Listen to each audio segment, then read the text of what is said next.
ఎయిమ్స్కు నిత్యము వేలాది మంది ఆల్ ఇండియా మెడికల్ ఇన్స్టిట్యూట్ ఉందని చెప్పి చాలామంది వస్తుంటారు. గర్భిణీ స్త్రీలు, వృద్ధులు ఎంతోమంది వస్తుంటారు.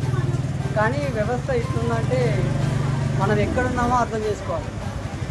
ఓటేసే ఓటర్లోనే అవినీతి ఉందనుకుంటే పాలకులు ఇట్లా అభివృద్ధి ఏమనంటే ఇప్పుడు ఏమనంటే మాకు వీళ్ళు లేరు వాళ్ళు లేరు అంటే మొన్న ధర్నా చేసి స్థానికులుగా ఉద్యోగులు కావాలి, అది కావాలి, ఇది కావాలని దీని గురించి మాట్లాడమంటే ఎవరు మాట్లాడారు.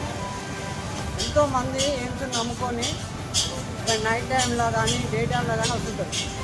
గుంతలు ఉన్నాయి చూసుకోకుండా చాలామంది యాక్సిడెంట్ ఇట్లా అవుతున్నాయి. అది సఫర్ అవుతారు.